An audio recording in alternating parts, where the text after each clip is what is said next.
문화가 합쳐지면 평화가 찾아오고 통일의 지름길이 나아진다. 네, 안녕하십니까. 남북 통합문화센터에서 진행하는 평화통일 열린 강좌 김주성의 평화 베이스 캠프입니다. 오늘 막을 열게 되었는데요. 상당히 긴장되고 있습니다. 네, 많이 예뻐해 주시고 응원을 해 주셨으면 감사하겠고요. 자, 드디어 오늘 시작을 하는데요. 처음으로 모신 초대 강사님이십니다. 전 국방부 차관이셨던 서주섭 박사님 모셨습니다. 예, 안녕하십니까.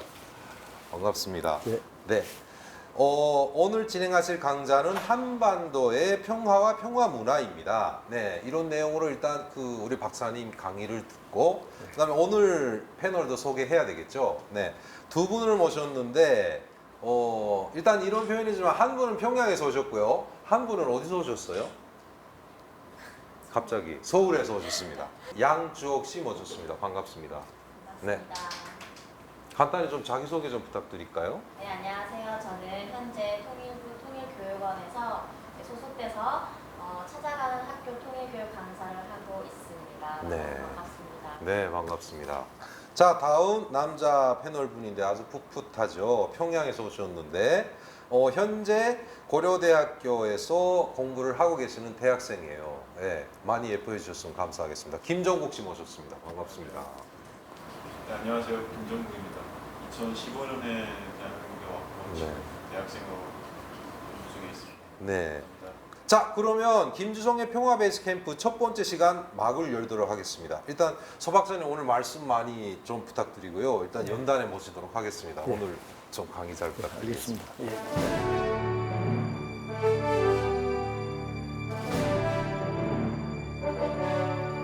예. 네, 오늘 열린 강좌 첫 번째 강의를 맡게 된 서주석입니다. 저는 작년 5월까지 국방부에서 있었고요. 한 10여 년 전에는 청와대에서 국가안보를 다루고 있었습니다.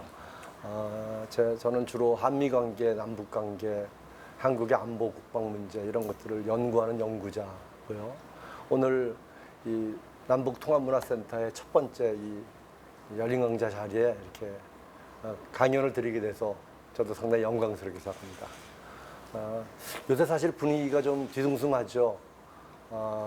북쪽에서 대북 전단 살포를 문제 삼아서 남북관계에 대한 아주 강한 그런 거부, 반감 이런 것들을 표현한 얘기들을 쏟아내고 있는데 그런 상황에서 저희가 한반도 평화 문제를 다시 한번 생각해보는 자리를 갖게 됐습니다.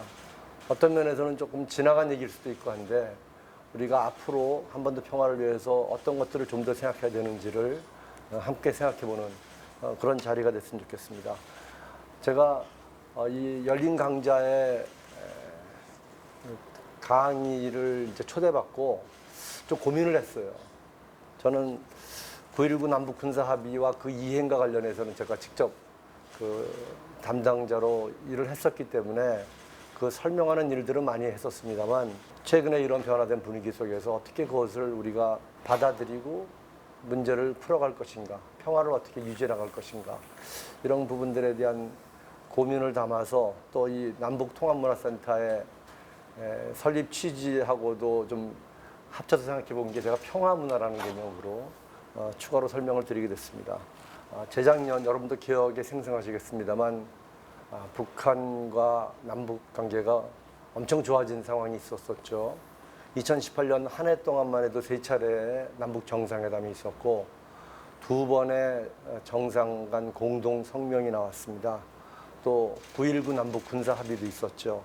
그래서 2018년부터 그동안 이루어졌던 남북 화해와 군사적 긴장 완화에 대해서 제가 설명을 좀 드리고요. 9.19 군사 합의가 기본적으로는 이행돼 왔는데 좀 안 된 부분들도 있었습니다. 그래서 그것을 앞으로 우리가 어떻게 풀어가야 될 것인가라는 고민이 현실적으로 있어 왔는데 거기 더해서 아까 말씀드린 최근 북한의 남북 군사 합의 파기 위협 관련된 생각을 같이 한번 해보는 그런 시간도 갖겠습니다. 그리고 결국은 한반도 평화를 지속 가능하게 만들기 위해서 우리가 어떻게 해야 될 것인가를 이른바 평화문화라는 개념을 사용해서 한번 설명을 드리도록 하겠습니다. 북한이 군사합의 파기를 거론하고 있고 또 이제는 남북관계 대남 사업을 대적 사업으로 하겠다. 남북관계를 대적 관계로 하겠다. 이런 이제 표현까지 쓰고 있는데 대적 군사 행동을 하겠다고 이렇게 그런 발언까지 나왔죠. 그런 상황과 관련해서 우리가 좀 같이 생각해 볼 문제로 제가 몇 가지를 좀 정리해 봤습니다.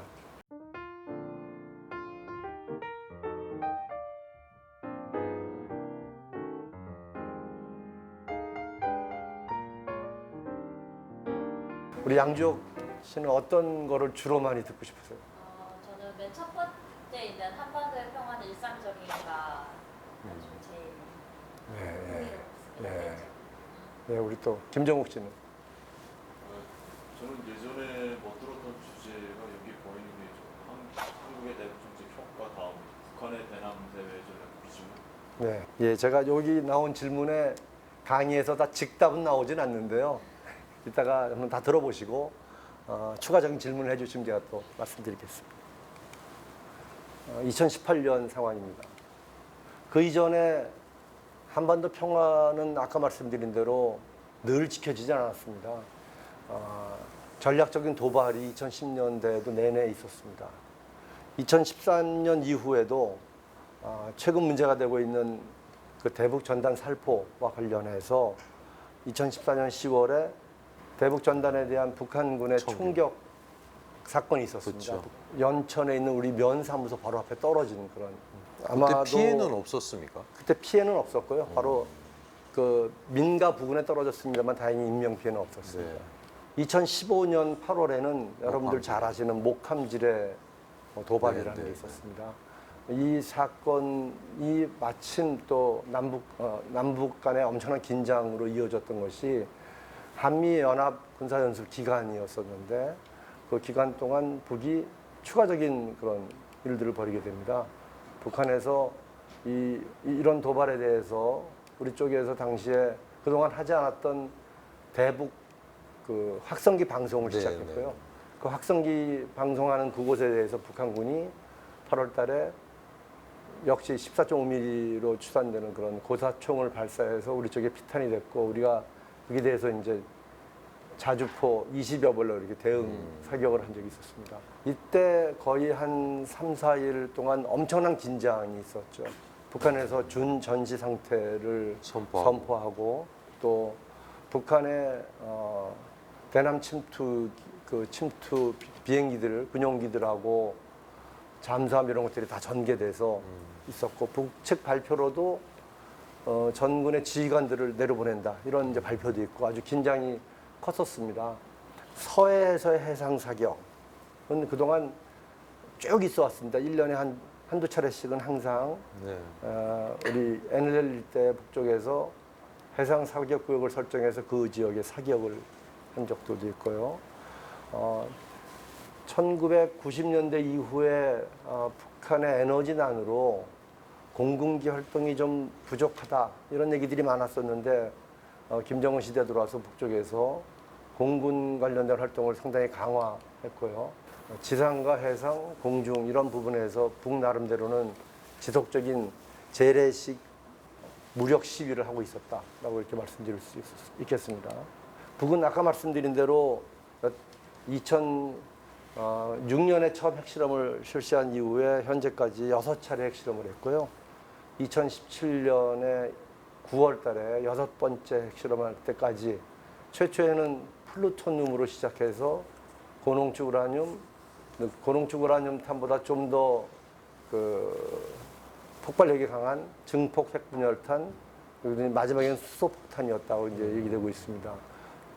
인공지진의 규모도 엄청나게 커져서 1000톤 미만 정도로 추정됐던 것들이 지금 맨 마지막에는 거의 한 뭐 50만 톤, 60만 톤 이런 평가까지 받았죠. 그러니까 재래식 능력을 유지하고 무력 시위를 해가는 가운데 그런 핵 능력을 계속 높여가는 것이기 때문에 지속적인 어떤 긴장과 문제의 근원이 되고 있다고 말씀드릴 수 있습니다. 좀 궁금한 게 있는데요. 예, 예. 이거 핵실험을 한 거면 몽땅 따이게 풍계리 아닙니까? 예, 예. 요게 대한 우리 측에서 그 생각을 하는 거 이게 그 뭐라면 그 방사성 오염에 대한 것도 상당히 우려하고 있지 않습니까? 그렇죠. 그 지역에 대한 거는.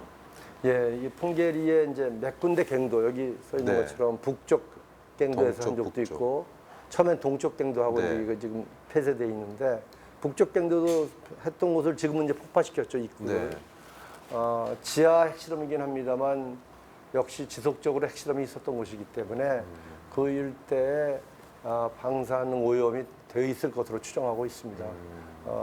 그게 경계 부대들도 있고 군인들 기술자들이 왔다 갔다 하는데 아마도 북쪽도 그런 것들을 상당히 신경 쓰고 있지 않을까 하는 생각이 들고요. 실제로 아마 방사능 오염 가능성이 있다고 생각합니다.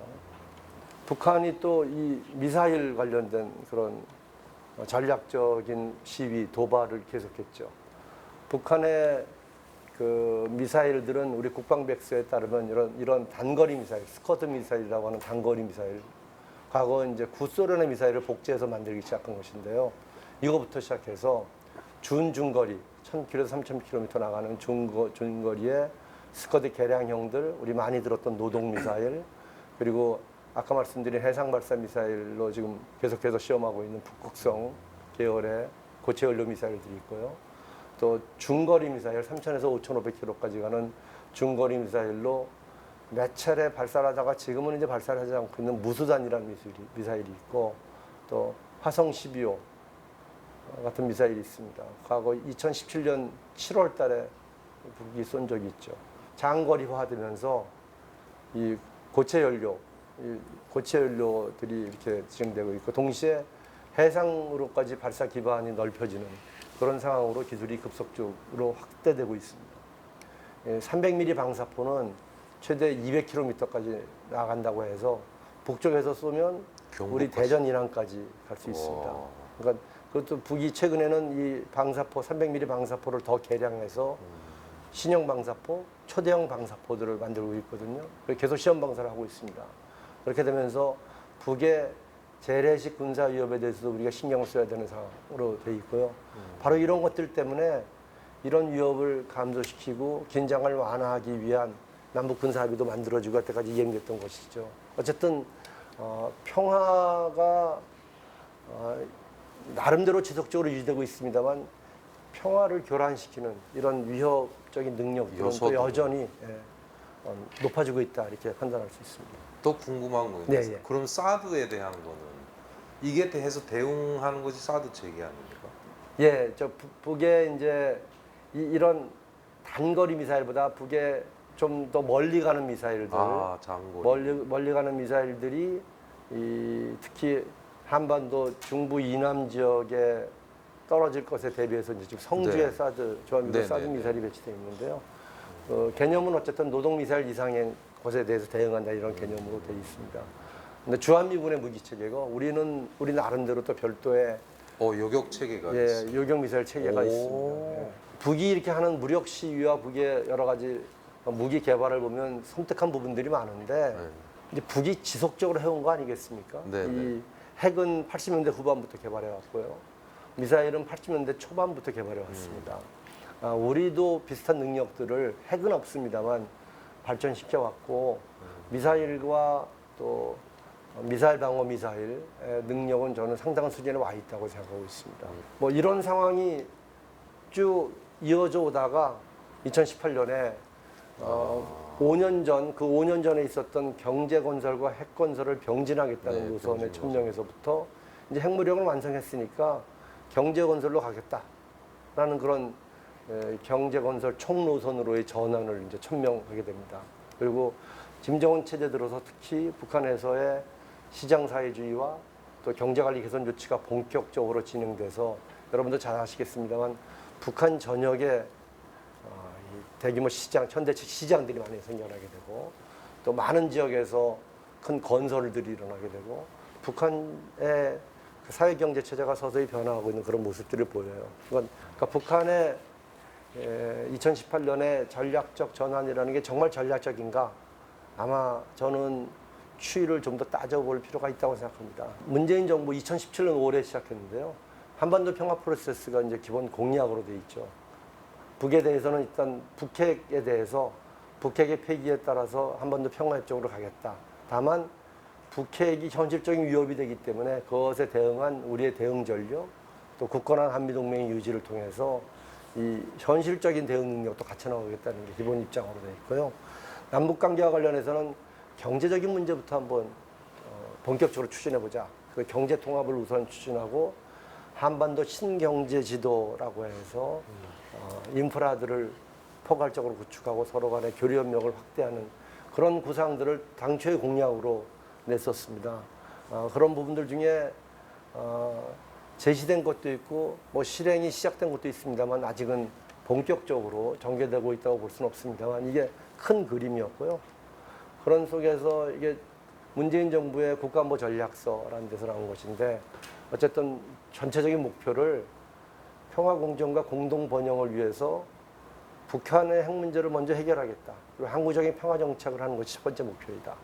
남북 관계를 이렇게 단속적으로 뭐 좋아졌다 나빠졌다가 아닌 지속 가능한 관계로 발전시켜 나가겠다.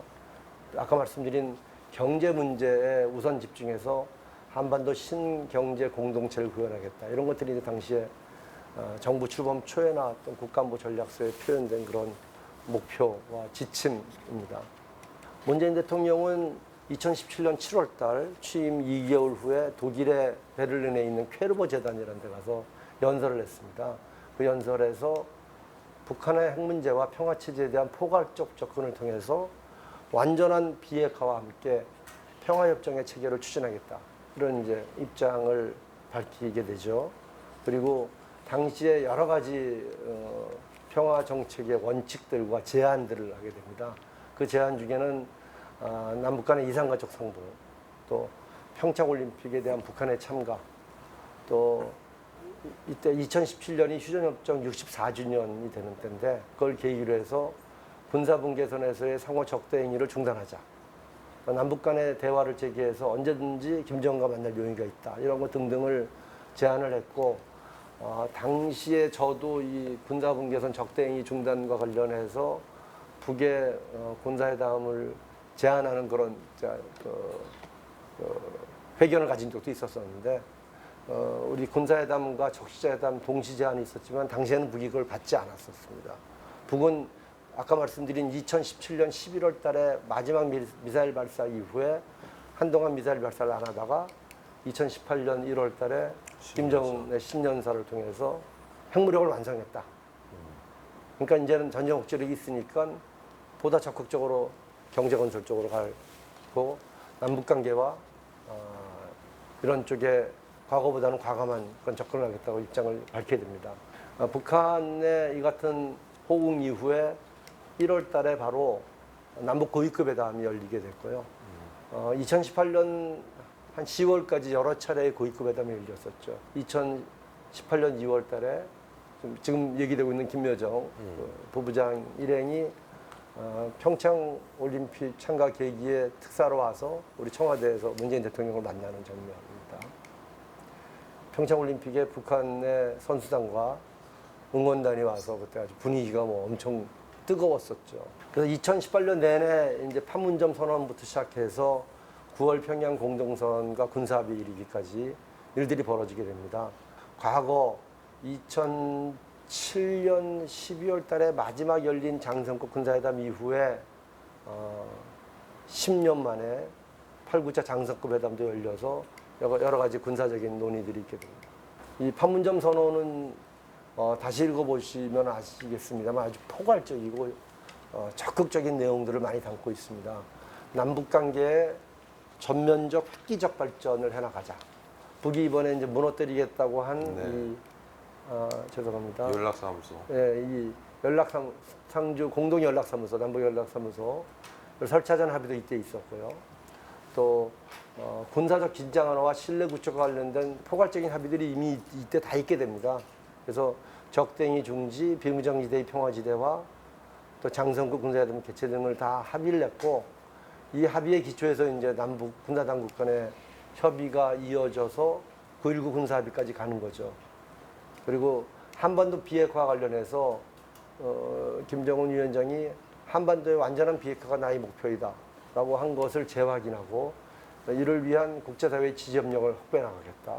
또 평화 정착을 위해서는 종전선언의 채택, 항구적 평화체제 구축을 위한 3자 또는 4자 간의 회담을 개최하자라는 남북관계 발전, 군사적 문제, 또 비핵화 평화 정착 이 세 가지 큰 이슈에 대해서 아주 획기적인 합의를 당시에 이루었습니다. 남북 군사 공동위원회를 조속히 가동함으로써 군사 분야의 이행 실태를 점검해 나가자 이런 합의도 있었습니다.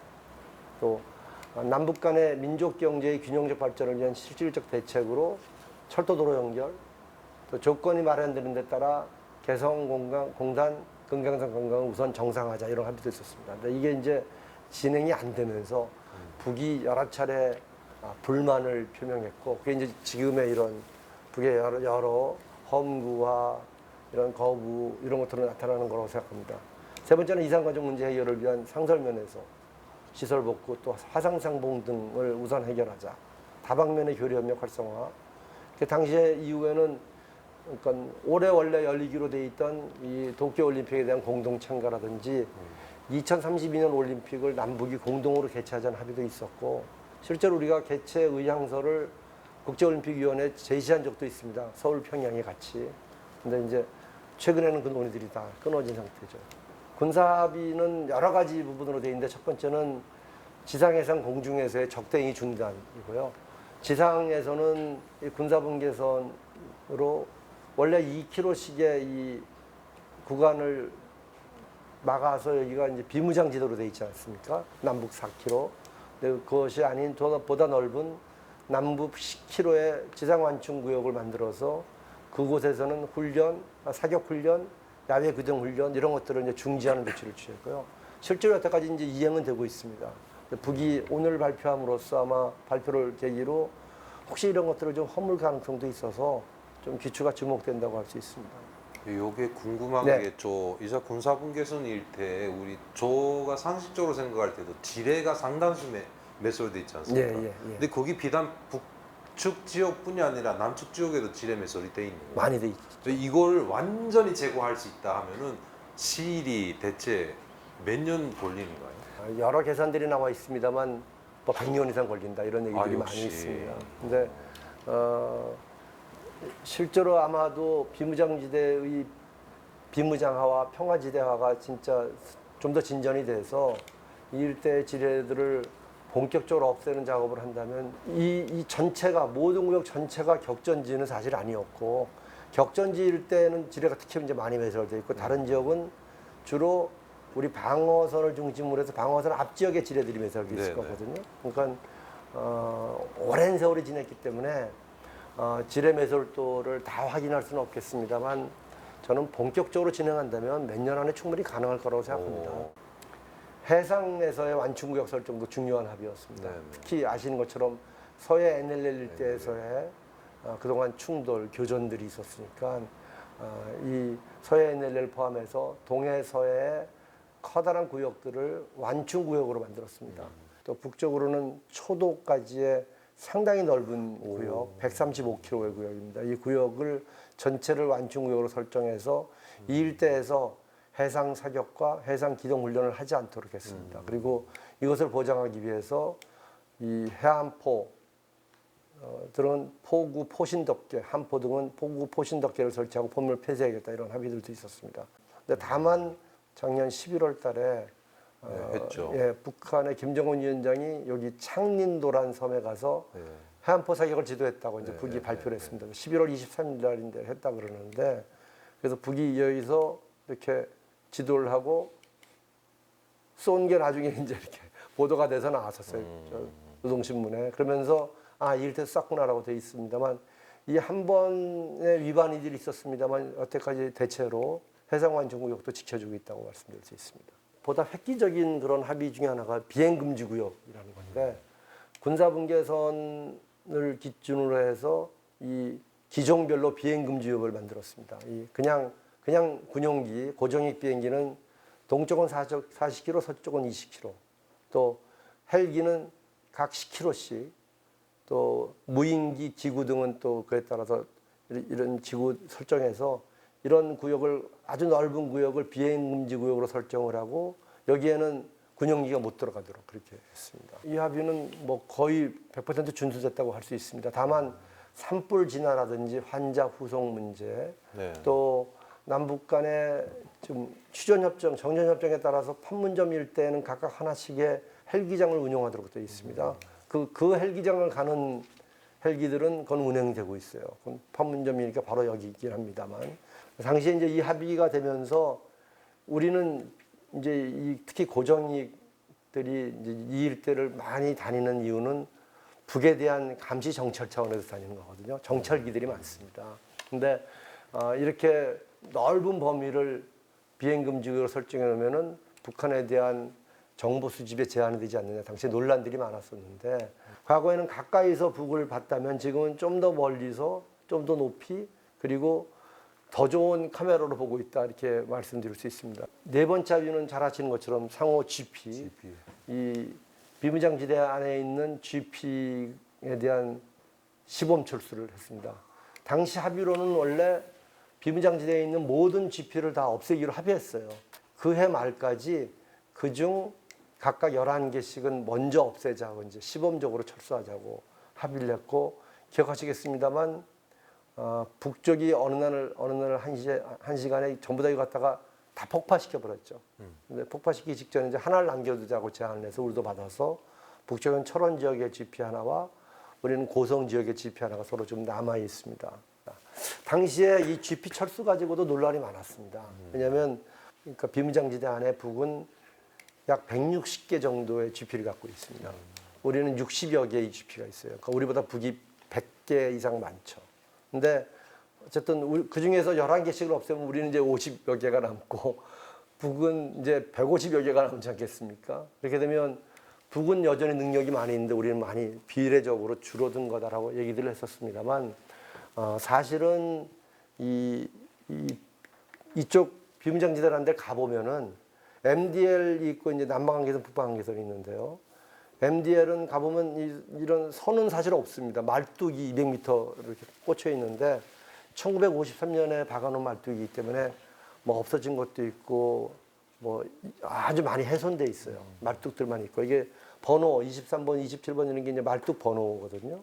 쭉 있고 그리고 이 남쪽의 남방한계선은 우리는 남방한계선 밑에 수많은 이 경계 부대들이 있습니다. 엄청 많은 GOP라고 해서 GOP 경계 부대들이 있고 그리고 이 안에는 아까 말씀드린 원래 60여 개의 이제 GP들이 안에 들어가 있었죠. 근데 그 중에 10개를 없애고 우리는 아주 많은 이 병력들이 이 남방에서 밑에 철책선을 방책선을 깔고 이렇게 여기 딱 경계를 쓰고 있습니다. 북은 어떻게 돼 있냐면 여기 있는 1번부터 11번까지 있는 이 GP선을 따라서 북은 160개 정도의 GP가 쫙 있습니다. 여기에 이제 병력들이 뭐 적게는 좀 작은 규모로부터 좀 많은 규모까지 병력들이 쭉 배치되어 있는데 이 전체 병력 외에 북에는 북방한계선에 특별히 철조망이 없어요. 화건이 있다가 지금은 이제 없습니다. 오래돼가지고 없어졌고 북은 이 북방한계선을 지키는 병력도 따로 없습니다. 이 너머로 이제 북한의 부대들이 있습니다. 군사분계선과 DMZ의 경계 태세로만 보면은 이 일대 경계 병력은 우리가 훨씬 더 많고요. 그만큼 강력한 철통 같은 경계 태세가 유지되고 있다. 판문점 공동경비구역의 비무장화도 당시에 합의가 됐었습니다. 이게 공동경비구역 그림 지도인데요, 그림인데요. 이 공동경비구역이 약 800m씩의 이런 네모난 이런 구조로 돼 있고. 이게 이제 군사분계선이 이렇게 가게 돼 있습니다. 과거에 군사분계선이 이렇게 있더라도 군사분계선을 넘어서 서로 양측의 병력들이 서로 같이 경비를 썼어요. 그래서 이제 공동경비구역입니다. JSA. 근데 1976년도에 돌아오지 않는 다리 바로 옆에 있는 미루나무를 이제 유엔군이 절단하려다가 그 북한군이 공격해가지고 뭐 몇 사람이 죽는 사건이 있었잖아요. 그 사건 이후에 유엔군 측에서 이 돌아오지 않는 다리의 통행을 폐쇄하게 됐고요.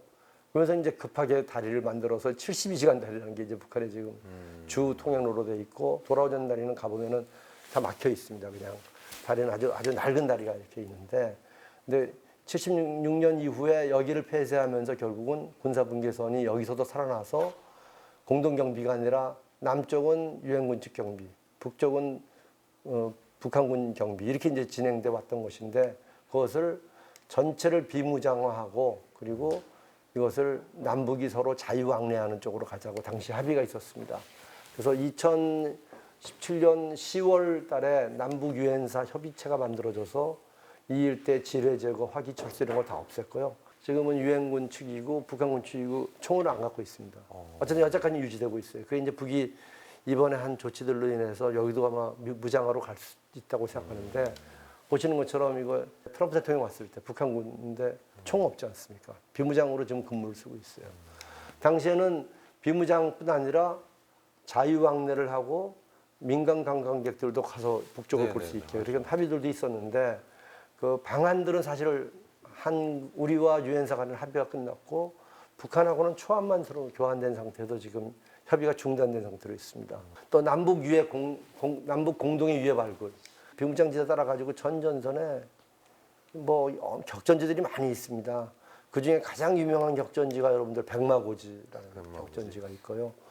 백마고지 바로 서쪽에 화살머리 고지라고 있습니다.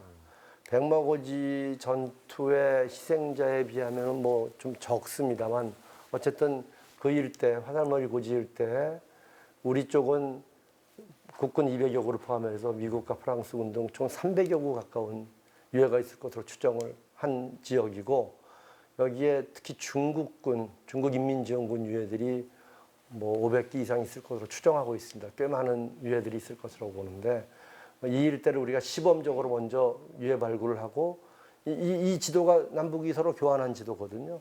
그러니까 이거 잘하면은 넓혀갔다 그랬으니까 아마 백마고지까지 넓히게 되면 지금보다 훨씬 더 큰 그런 성과들이 나올 수 있을 것인데 이런 것들을 위해서 2018년에 지뢰 제거를 이미 다 했고요. 그리고 도로를 군사분계선을 관통하는 도로를 하나 만들었습니다.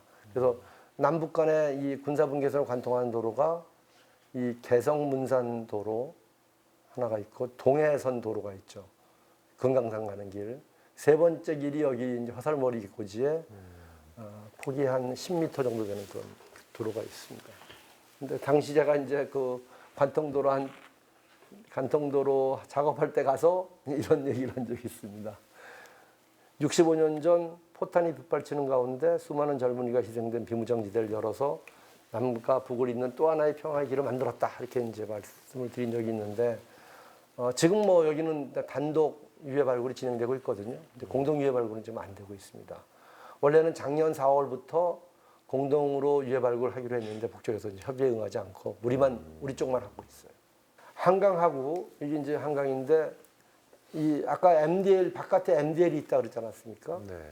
군사분계선은 이 한강하고의 요 마누리 요 임진강 폭이 좁아지는 여기서부터 군사분계선이 있습니다. 그러니까 군사분계선은 여기서부터 있어요. 여기서 여기까지 지상에만 있습니다. 그리고 한강하고의 이 지역들은 지도상에 표시된 이 지역들은 이 한강 하구 중립구역이라 해가지고 이게 정전협정상의 중립구역으로 되어 있습니다. 특별한 선이 없고 서로 공동 이용하도록 그렇게 되어 있습니다. 다만 양쪽에 강한 100m까지는 접근하지 못하도록 되어 있기 때문에 우리 배들이 사실은 여기까지도 갈 수는 있어요. 정전협정상에는. 근데 1953년 정전협정 체결 이후에 여기에 민간 선박의 항행이 인정돼 있음에도 불구하고 위험한 지역이라 해서 선박들의 자유항행이 가능한 선박을 등록을 안 받았습니다. 그 등록된 선박이 없어요. 그러는 바람에 이제 그동안 선박들의 자유항행이 안 되게 되고 그러다 보니까 여기가 지금 배들이 안 다니니까 엄청난 뻘이 돼 있습니다. 가보시면 뭐 이 만조, 간조, 썰물대 가보면은 뭐 커다란 뻘들이 많이 드러나는 그런 곳인데 이 한강하고는 과거에도 노무현 대통령 때 한강하고 공동 이용에 관한 그런 합의들도 있었습니다. 14정상선언에. 근데 이때도 공동 이용을 하자고 해서 이것을 군사적으로 보장하기 위해서 공동 수로 조사를 했습니다. 여기를 쫙 이렇게 배가 계속 왔다 갔다 500m 간격으로 왔다 갔다 하면서 2018년 11월부터 12월 9일까지 수로 조사를 했고 그 수로 조사를 해서 이제 여기에 이 대략의 그 수로 도를 만들었습니다. 실제로 어떤 것들이 가능한가. 근데 저도 그때 한번 이 지역에 가봤었는데 꽤 넓은 지역인데 개펄이 워낙 많이 만들어져 있어가지고 실제로 배 운행이 가능한 구역은 아주 적어요. 그러니까 아마도 배가 다니게 되려면 준설을 임시 준설이라도 해야지 다닐 수 있을 것인데 어쨌든 그것을 당시에 공동수로 조사를 했고 그 결과를 만들어서 우리가 해도를 만들어서 북한에 이제 전달했습니다. 그리고 작년 4월부터 민간 선박의 자유항행을 하도록 서로 합의했는데 이게 지금 안 되고 있는 상황이죠. 어쨌든 이것도 당시 합의했던 중요한 부분이라고 할 수 있습니다. 이런 합의들이 이제 여러 가지 뭐 당시에는 성과가 있었습니다. 군사적 긴장 완화와 신뢰 구축에 기여를 했다. 그림만 잠깐 보시면 이 포신덥게 포문 폐쇄들이 실제로 다 이루어졌고요. 북은 다 이제 폭발시켰죠. 우리는 당시에 폭발 안 시키고 우리는 굴착기를 가지고 다 깨부셨습니다. 근데 우리가 그렇게 북처럼 안 한 이유는 이걸 다 터뜨리게 되면 파편들이 병장지대 이럴 때 쫙 퍼지게 되니까 엄청난 환경 오염이 된다 그래가지고 우리는 하나씩 깼고 북에서는 뭐 상대적으로 그런 쪽에 덜 신경 쓰니까 그냥. 그리고 접경 지역이 이제 접경 지역이 적대행위가 중단됐으니까 이 NLL 일대 지역의 어장이 작년에 확장이 됐고요. 또 행안부의 통일을 여는 길과 더불어서 평화의 길이라고 고성, 철원, 파주의 평화의 길을 만들어서 지금 운영되다가 코로나19로 지금 중단되어 있는 상태로 되어 있습니다. 남북 간에 또 철도도로 연결 여러 가지 계획들이 있었습니다만 그것도 지금은 다 중단된 상태로 있습니다만 어쨌든 이 합의가 계속 이행이 되고 또 더 나아가서 군비통지 조치로까지 간다면 평화경제의 실현을 위한 확고한 토대로 갈 수 있었을 거라고 생각합니다. 또 제반 합의사항의 이행을 점검하고 후속적인 추가적 군비통제 논의를 협의하기 위한 남북군사공동위원회를 구성 운영하기로 했는데 남북 간에 2018년 12월 달에 구성 운영에 대한 합의서 초안만 서로 교환하고 지금 협의가 중단된 상태로 안 되고 있습니다. 북이 뭐 한미 군사연습 또 우리의 뭐 F-35A 뭐 신의 뭐 스텔스 전투기 도입 뭐 이런 거 하면 북이 막 뭐라 그러지 않습니까? 사실은 당시의 합의에 대규모 군사훈련과 대규모 무력 증강의 문제를 여기서 협의하도록 돼 있었어요. 근데 이 공동위원회가 운영되지 않으면서 어떻게 보면 협의 창구가 없게 되고 서로 간에 상당히 강한 빈말만 오가는 상황이 돼버렸던 거죠. 또 NLL 평화수역과 관련돼서도 여기에서 그걸 다 결정하도록 돼 있어 지금 안 되고 있습니다. 또 북미 핵협상과 연계되다 보니까 특히 하노이 정상회담 이후에 다 지금 안 되고 있는 상황이고요. 또 북한의 단거리 발사체는 작년 5월 4일 이후에 작년에 13차례를 발사했습니다. 그리고 뒤에 보겠습니다만 올해도 지금 5차례를 발사를 했는데 이런 것들이 단거리 발사체의 발사가 우리를 향해 쏘는 게 아니라 북의 이제 동해안이나 서해안에서 동해 쪽을 향해서 쏘는 거기 때문에 완충구역 외곽입니다. 그렇지만 이게 한반도 전역이 사정거리가 된 그런 단거리 발사체이기 때문에 남북 군사협의의 취지를 위반했다고 우리는 늘 이거 하면은 한마디씩 하게 되죠. 그리고 아마도 이게 군사공동위원회가 개최되게 된다면 이런 부분도 협의해야 될 것인데 협의가 안 되고 있죠. 올해 들어와서 이제 상황이 좀 어렵게 변하기 시작합니다. 아시다시피 작년 말에 북한의 당 중앙위 결정서가 있었죠. 우리의 전진을 저해하는 모든 난관을 정면 돌파전으로 뚫고 나가겠다. 북이 아주 강력한 자기 입장을 이렇게 표명하게 됩니다. 우리 정부는 뭐 기본 입장을 계속 견지하고 있습니다. 문재인 대통령은 답방 여건을 만들겠다. 접경 지역의 협력을 확대하겠다. 또 스포츠 교류 확대, DMZ의 유네스코 인류 무형 문화유산의 공동 등재, 또 현재 핵 문제가 해결되지 않으면서 제재가 계속 유지되고 그 결과 남북 교류 협력의 돌파구가 마련되지 않는 상황에서 철도 도로 연결 사업을 현실적으로 어떻게 하는 방안. 우리 쪽 지금 동해남부선도 지금 하고 있지 않습니까? 이런 식의 방안들을 이제 제안을 했었고요. 거기에 대해서 올해 1월 말 2월 이때부터는 코로나19로 모든 게 상황이 딱 정지돼 있다가 북이 그러면서도 군사행동을 서서히 하기 시작하는데 아까 말씀드렸던 북한의 단거리 발사체 발사가 올해 들어와서도 이렇게 5차례가 있습니다. 특히 3월 2일에 초대형 방사포 발사가 당시에 오랜만에 코로나19 상황에서 쏜 거기 때문에 이게 아까 말씀드린 남북 군사합의 취지에 위반된다라는 입장을 우리가 표명을 했고, 그렇게 되니까 북에서 험구들이 나오기 시작해서 김여정의 올해 첫 번째 담화가 청와대가 이 문제 제기한 거에 대해서 전응한 사고 방식의 경악을 금치 못하겠다는 식의 뭐 얘기를 했고요. 뭐 북한은 이 대남뿐 아니라 대내적으로도 이 전단 살포에 대한 반대 캠페인을 벌이고 있는데요. 여기 써 있는 것처럼 천추에 용납 못할 죄악을 저지른 괴뢰 패당을 어떻게 하자 뭐 이런 북한식의 죽탕 쳐버리자 이런 표현까지 써서 우리 아주 강력한 걸기대회가 평양 개성을 비롯한 북한 여기저기서 지금 진행되고 있고요. 남북 관계가 정말 다시금 한 치 앞도 보기 힘든 그런 상황으로 가고 있다라고 생각합니다. 북이 지금과 같은 강경한 입장을 과연 끝까지 끌고 갈 것인가? 저는 아마도 김정은 체제 들어와서 북이 선택한 그런 여러 가지 경제에 관련된 조치들, 사회적인 조치들을 생각해 봤을 때 이 평화전환이라는 게 북의 대내적인 입장과 맞는 거였거든요. 근데 전단만 가지고 지금 저렇게 군사행동을 하고 적대 관계로 가겠다는 거는 사실은 저쪽에게도 유리한 게 아니기 때문에 결국은 평화전환으로 갈 것인데 언제쯤 가능할 것인가.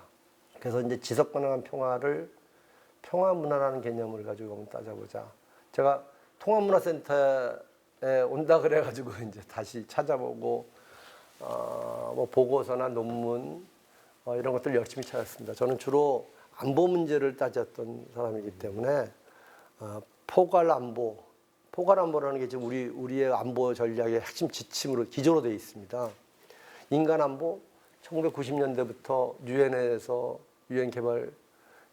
유엔 쪽에서 처음 그 개념이 나오고 인간안보라는 게 퍼지게 돼서 우리도 이제 그 개념을 특히 코로나19 시대에 많이 이용하고 있습니다만 안보 관점에서 봐서 좀 과문했는데 이번에 준비하면서 봤더니 이런 쪽도 우리가 정말 생각해야 될 일상적인 평화를 위한 노력이 되겠다고 생각을 한 겁니다. 여러분들 평화문화 진지라고 어디 있는지 혹시 아세요? 평화문화 진지라고 있습니다. 처음 들어보네. 평화문화 진지.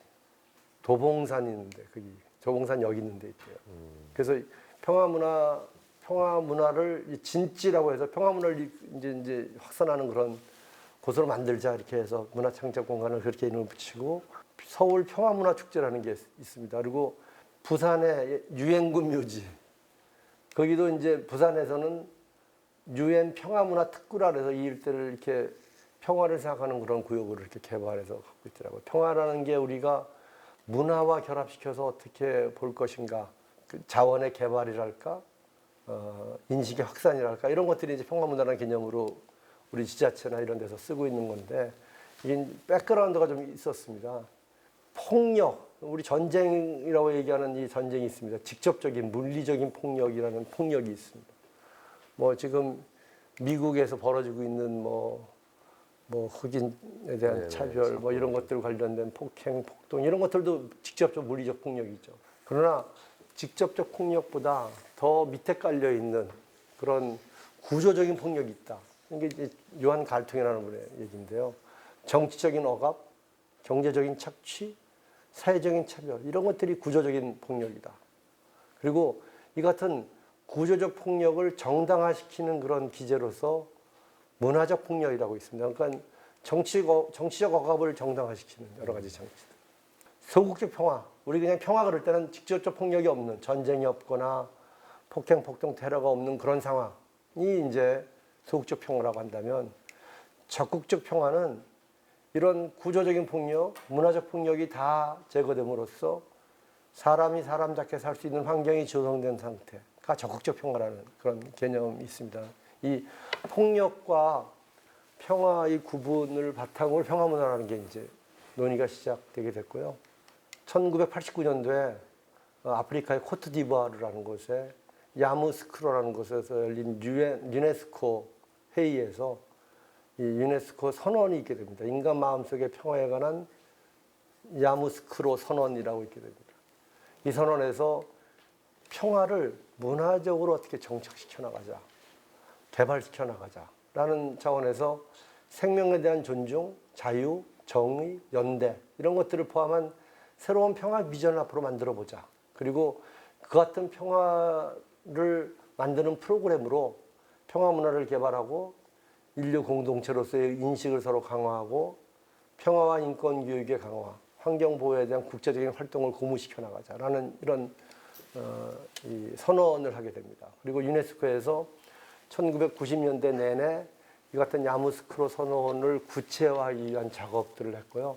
그래서 1997년에 유엔 국제연합 유엔 총회에서 2000년을 국제 평화 문화의 해로 발표를 하게 되고 그 직전 전해에 평화 문화에 대한 선언을 유엔 총회 결의안으로 채택하게 됩니다. 그래서 여기서 이제 평화 문화에 대한 이 정의가 나오게 되는데 평화 문화는 쉽게 생각한다면 폭력이 없는 폭력 중단과 비폭력이 핵심이죠. 또 갈등이 이루어지더라도 평화적으로 해결하는 게 아마 핵심일 겁니다. 그래서 당시에 유엔 총회에서 평화 문화에 대한 실행 계획까지 이제 유엔 총회 결의안으로 채택을 하는데요.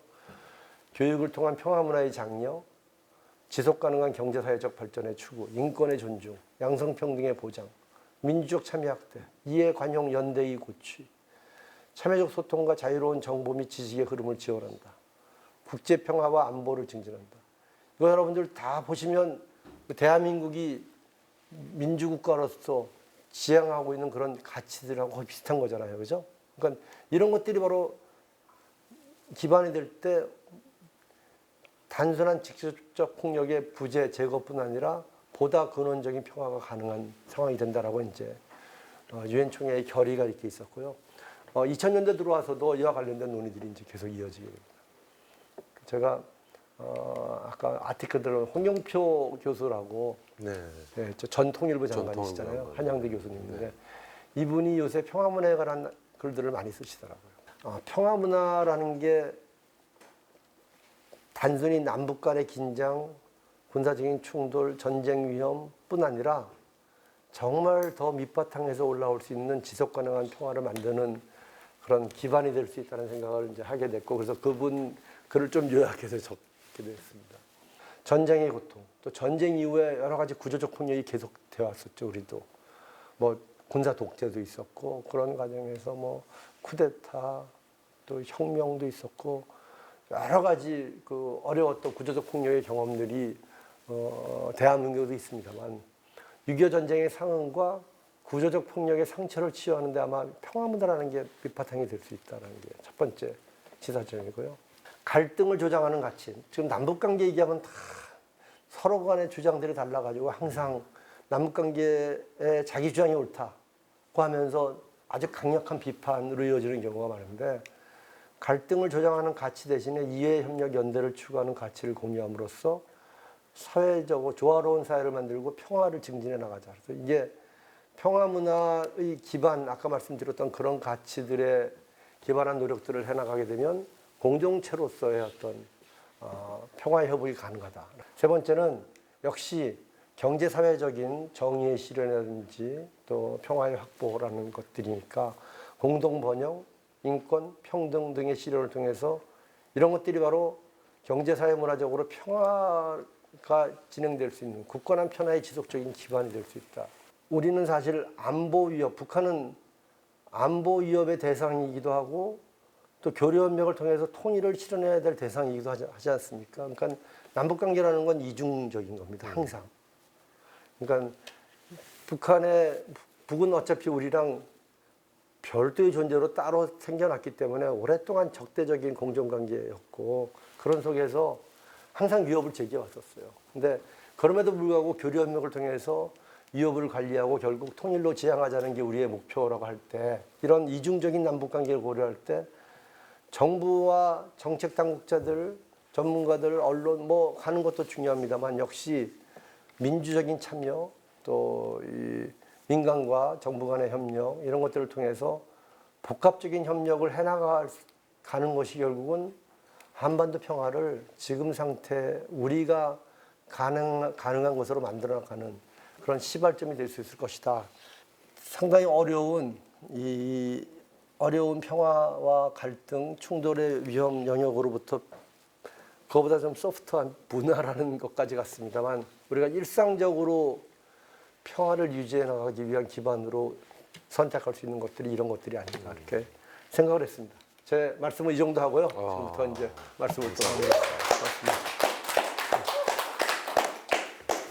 자, 강의 잘 들었습니다. 역시 우리 박사님 이야기를 듣고 보니까 이게 한반도, 그러니까 남북 관계에서 근황에서 역시 변화가 있었구나 하는 생각을 좀 많이 생각을 하게 되었거든요. 자, 우리 패널 두 분들 열심히 적으시던데 일단 좀 소감 좀 들어봐야 될 것 같아요. 어떤 점이 공감이 있고 어떤 점이 좀 궁금한 면이 많이 생겼다라는 것이 있는지.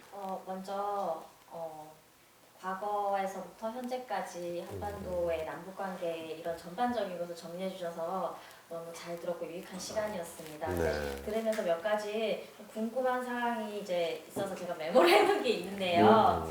그 말씀해 주셨을 때 이제 북한이 뭐 핵실험, 핵이라는 것도 있고 그다음에 미사일이라는 것도 있고 도발이라는 것도 있고 이런 무력이 있잖아요. 근데 이 무력에 대해서 우리도 조금 동등하게 어느 정도 무력을 갖춰줘야 통일이 유지가 되는 건지에 대한 좀 의문이 있었어요. 우리의 대응과 대비태세는 사실은 저는 상당히 적극적이고 충실하게 이루어져 있다고 생각합니다. 핵은 우리는 개발을 하지 않습니다, 물론. 그러나 북한의 핵 개발과 관련해서 과거보다 훨씬 더 적극적인 핵 억제 노력들이 이루어지고 있습니다. 뭐 우리는 결국 한미 간의 동맹 관계니까 미국의 핵 능력은 북한의 핵 능력에 사실 저는 뭐 비교가 안 수백 배라고 생각합니다. 동시에 미사일과 관련해서도 아까 사드 얘기도 잠깐 네네네. 나왔습니다만 그건 주한미군의 이제 무기 체계인데 네.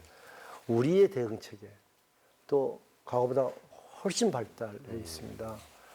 북이 미사일을 가지고 우리를 위협하는 그런 위협 능력에 대해서 우리의 방어 능력, 적극적 방어와 소극적 방어가 또 강할 건데 저기에서 만약에 쏜다 할 때 우리도 쏠 수 있는 능력은 저는 뭐 북에 뒤지지 않는다고 생각합니다. 제가 뭐 숫자를 말씀드릴 수는 없습니다만 다만 우리의 군사력은 가시를 위한 군사력이 아니라 우리는 방어를 위한 군사력이거든요. 그리고 억제를 위한 군사력입니다. 그렇기 때문에 우리가 우리 군사력을 늘 이렇게 북한식으로 보여주진 않죠. 네.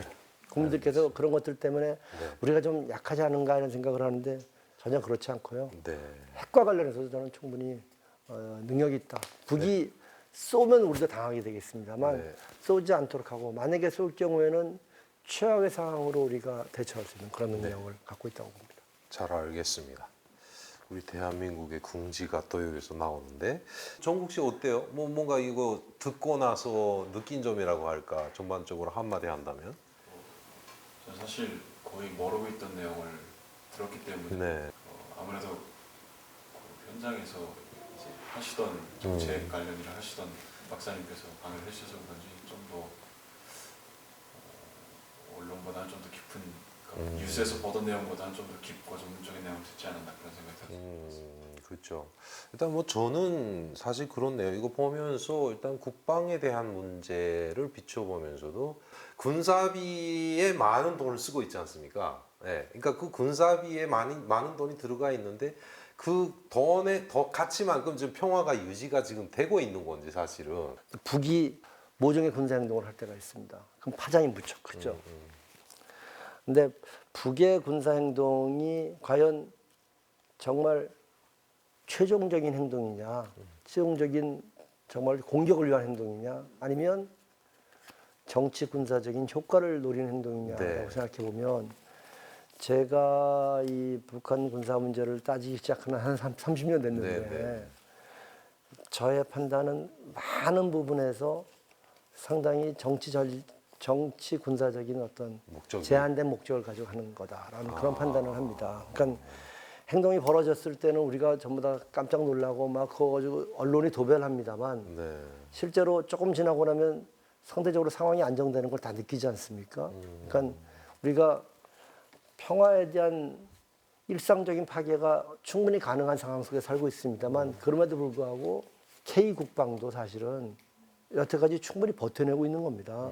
문재인 대통령께서는 더더욱이 이제 그거를 대화를 통해서 좀 더 지속 가능한 평화로 가려는 노력들을 꾸준히 해오고 계시고 우여곡절은 있습니다만 그런 것들을 생각해 볼 때 앞으로 북한의 돌발적인 군사 행동에 따라서 위기라고 생각하는 국면들이 많이 올 수 있을 것인데 저는 지나치게 우리가 과민 반응할 필요는 없다.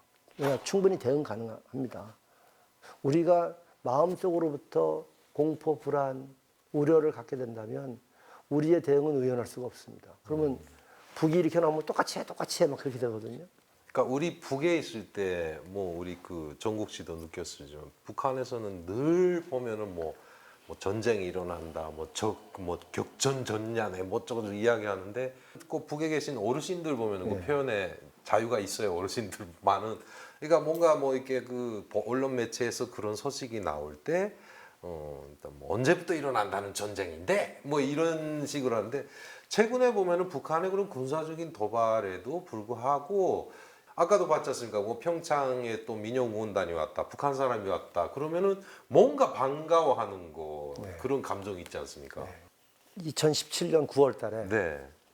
북한이 6번째 핵실험을 했을 때 네. 그 핵실험한 다음 날인가 서울 안보 대화라는 대규모 국제 행사가 있었습니다. 53개 국가에서 대표단이 왔고 거기에 오는 많은 사람들이 북이 저렇게 막 미사일도 빵빵 쏴대고 핵실험도 하는데 한국에 오면 전쟁 전야일 거라고 생각했다는 거예요. 네. 그리고 가지 말라는 사람들도 많았다는 거예요. 네. 근데 서울에 딱 왔는데 서울 사람들은 일상적인 생활을 다 하고 있어요. 물론 군과 뭐 정부에서는 그거 관련된 아주 촉각을 세우고 대비를 해나가겠습니다만 국민들은 안 그랬거든요. 저는 그때 왔던 다른 나라 이제 국방부 관계자들한테 이게 대한민국의 힘이다. 이게 평상시에 안보 평화를 이렇게 지켜나가기 때문에 국민들이 그걸 알고 경험과 자신감 또 같이 결합된 거라고 저는 생각을 해요. 국민들은 일상적으로 일상생활을 영위해 나가고 평화를 유지해 나가는 가운데 군과 정부는 적극적으로 대비해 나가는 것, 그래서 평화를 유지하고 관리하는 노력을 하는 것, 저는 그게 오히려 바람직한 상황이 아닐까. 그러니까 여러 가지 경험들이 있는 겁니다. 저는 그런 위기와 또 평화에 대한 그동안의 경험치들이 우리의 안정감의 기반이 되고 있다 이런 생각을 해요. 그 주욱 씨는 어떠세요? 가끔씩 이렇게 보도에 그 뉴스에 나오고 이러면 그럴 때마다 어떤 생각 드세요? 북한에서 우리의 약속을 지키지 않는다거나 도발을 하게 되면은 거기에 대해서 또 이제 또 지쳐요. 피로감이 왜 항상 저럴까? 같이 잘 살고 싶은데 평화로 가는 길을 왜 저렇게 할까라는 생각이 저는 계속 들거든요. 근데 그럼에도 불구하고 우리가 이 평화 문화를 이 방향을 고수할 만한 가치가 있는지 저는 우리가 북의 선택과 북의 입장도 좀 합리적으로 볼 필요도 있다고 생각합니다. 그러니까 북이 전략적 전환을 했다가 다시 지금 또 새로운 변화의 모습을 보인단 말이에요. 왜 그럴까? 저는 북한식 자기 생존 전략의 저는 결과라고 생각을 해요. 생존법의 그렇죠. 일환이라. 예. 네. 그러니까 북이 오랫동안 처해왔던 그런 고립된 정치 경제 체제의 경험 속에서 북은 국제적인 그 기준이 아닌 자기 스타일에 항상 그 행동을 하거든요. 네. 근데 그런 북을 우리가 다른 나라, 그러니까 외국의 통상적인 기준, 외교적인 기준에 따라서 움직이는 나라들하고 똑같이 대응하기는 쉽지 않을 것 같아요. 더군다나 우리의 목표는 또 평화도 유지하고 궁극적으로는 대화와 협력을 확대해서 통일로 가야 되는 거니까. 네네네. 어렵죠. 그래서 저는 아까 그래서 제가 드린 말씀, 평화문화라는 말씀은 뭐냐. 대비태세 강화가 기본입니다. 그렇죠? 군사적으로 무너지면 안 되니까. 군사적 대비태세 강화하고 전쟁 안 일어나도록 억제하는 노력을 해야 됩니다. 우리 국민이 해야 될 것은 뭐냐. 저는 평화문화라고 좀 표현했는데 평화를 유지하고 평화를 고양시키는 또 그러면서 우리가 단순히 남북 간의 평화뿐 아니라 우리의 일상적인 평화까지도 지속시키려는 노력들을 같이 해나가는 게 결국은 그게 평화를 위한 노력이다. 이렇게 생각을 하는 거죠. 군사적으로 안정이 된다고 해서 정말 평화가 오는 것이냐? 그것도 아닐 수 있어요. 그죠? 문화적 폭력 얘기 나온 것처럼 정말 어려운 상황들도 많이 있거든요. 그런 것들이 관리되고 해결되는 상황으로 가게 하는 노력들을 우리가 평소에 모든 국민들이 해나가자. 저는 그런 얘기고요. 그러니까 대비태세나 대화 교류 협력 이건 또 그대로 가는 거죠. 한국에 오니까 또 그런 게 있더라고요. 북한에 있었을 때는 몰랐는데 한국에 와서 이제 북한 정권의 어떤 뭐 독재적 그 성격에 대해서 좀 알아가게 되니까 거기에 대해서 엄청 부정적인 분들이 있는 거예요. 예. 저들과 통일, 뭐 평화 이런 건 원하되 독재정권과 대학이 싫다 약간 이런 거. 그러니까 저들을 우리가 인정할 수는 없다. 평화가 소중이다. 뭐 이런 좀 모순되는 게 있는 것 같더라고요. 네. 그럼 어떻게 생각하시는지 좀. 우리 쪽 남쪽에서도 그런 사람들 많이 있습니다. 그렇죠. 그러니까 북에 대한 적개심, 적대감 엄청나게 강한 분들도 그렇죠. 많고요. 지금의 상황 관리, 평화 유지, 또 장기적인 통일 과정에 지니까 통일 성취를 위해서 그 사람들을 파트너로 생각하지 않는다면 누구를 파트너로 삼고 우리가 일을 진행해 나가겠어요? 당장 가능하지도 않을 무슨 뭐 변혁, 변화, 네. 혁명 네. 그런 거 아닙니다. 저는 일상적으로 대화하고 교류 협력해서 관리해 나가는 노력이 있어야 되고요. 그런 과정이 저는 결국은 북한의 핵심 문화, 주민들을 서서히 변화시킬 거라고 생각을 합니다.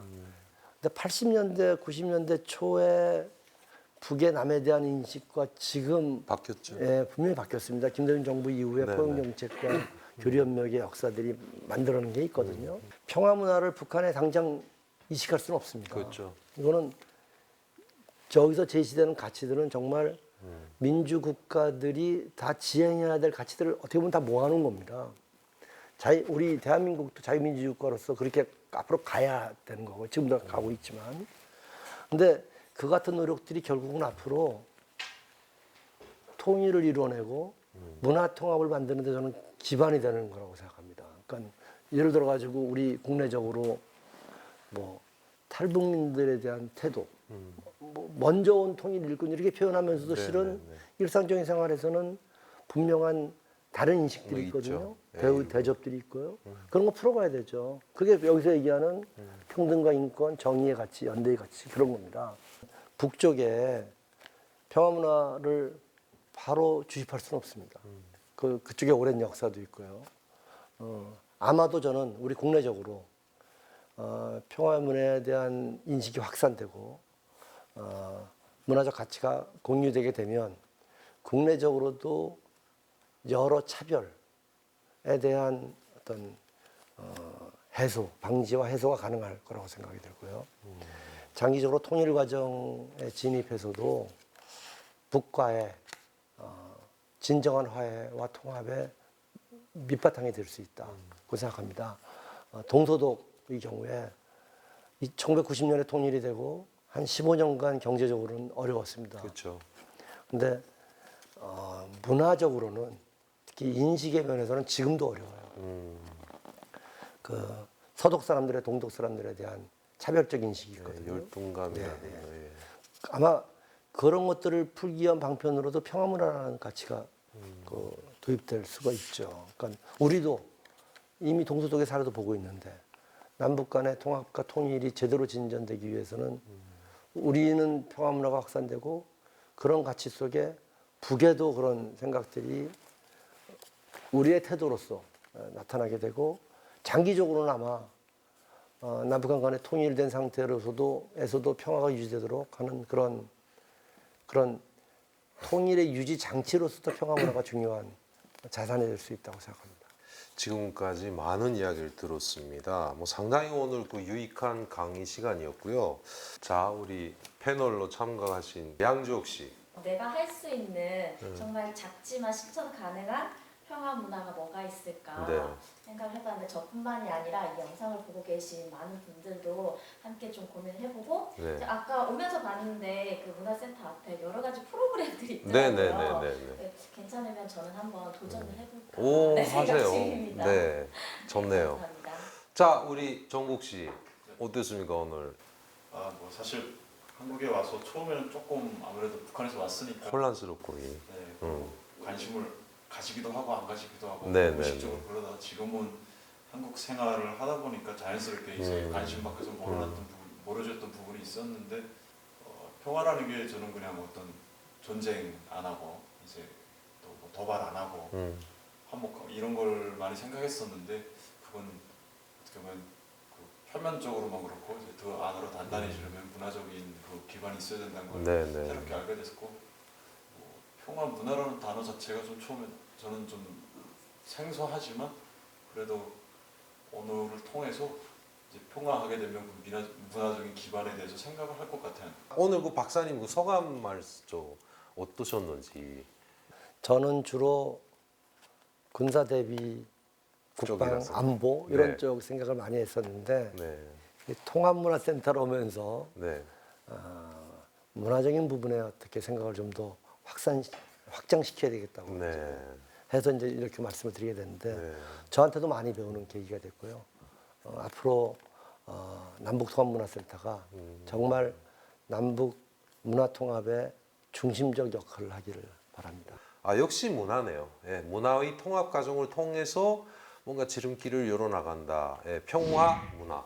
예, 그리고 우리도 통합 문화. 예, 통틀어서 남북 통합 문화 센터입니다. 네. 예, 문화를 통해서 화합을 하고 그다음에 문화를 화합하면서 우리가 서로 마음을 하나로 해가는 이런 과정이 아닐까 하는 생각이 듭니다. 자, 문화가 합쳐지면 평화가 찾아오고 통일의 지름길이 나아진다. 네. 남북문화통합센터에서 진행하는 평화 통일 열린 강좌 김수성의 평화 베이스 캠프였습니다. 자, 여러분들 많은 응원과 사랑을 부탁드리면서 오늘 1회 방송을 마칠까 합니다. 안녕히 계십시오.